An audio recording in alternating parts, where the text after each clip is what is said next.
Alright guys, I spent a lot of time thinking about how I should actually do a PvP Unholy Death Knight rotation thingy. Priorities, I guess. Um, I just figured I'd say the PvE one because it's basically how you do damage.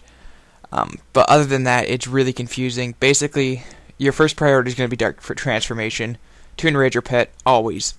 Even more so in PvP than PvE because it gives your pet the improved shield wall if he's getting trained, a 4-second stun, hits a hell of a lot harder in an interrupt. After that, it pretty much, your rotation, for PvE at least, becomes maintain diseases. That is arguable for PvP because Necrotic Strike doesn't necessarily require diseases, and your diseases don't actually hit all that hard. Then it's Scourge Strike and a Festering Strike, mainly because you want to get all of your runes on cooldown so that when you hit Death Coil, it takes off roughly 3 seconds of your rune cooldown. You want to have all 3 on cooldown so you get the most out of it.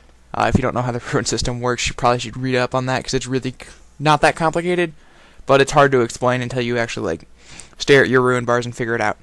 Anyway, after that, it's basically use your second set of runes. For PvP, you probably want to get those on cooldown sooner. You want to get up Death's Advance, so you want to get the 2 Unholy runes on cooldown pretty quickly. And then chances are you probably don't have this second Festering Strike up because you've used Chains of Ice somewhere in there to get the snare up.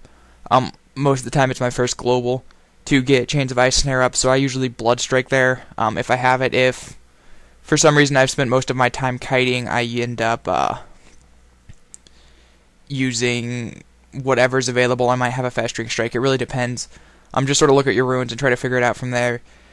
Then it's just a matter of spamming Death Coils. You don't want to turret 3 or 4 of them at once. You want to use them every couple of seconds in between your rotations so that you get more of your runes back. You don't want to have it only doing 2 runes at once, so you want to get them on cooldown. Although that's not also a guarantee because you have to consider your survivability. You need to be able to kite when you need to and go into melee range, which right now for any other melee is probably pretty rare that you actually would gain any benefit by meleeing. Just let your pet solo people.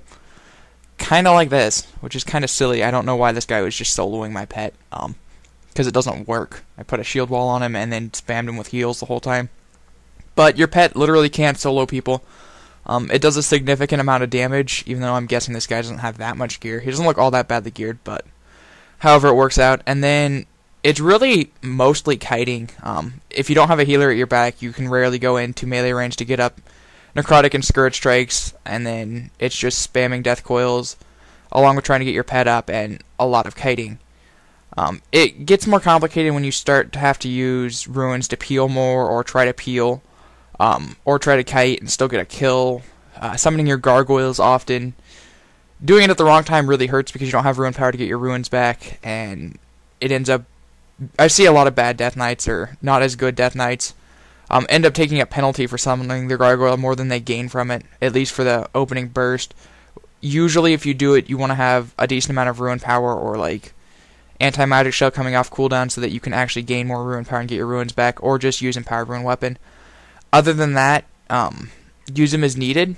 It's kind of hard to explain. Just keep PvPing and hopefully you'll realize when you need to be running for your life, which is pretty much all of the time, and when you can actually go into melee. Just go into melee when you have more benefit than them.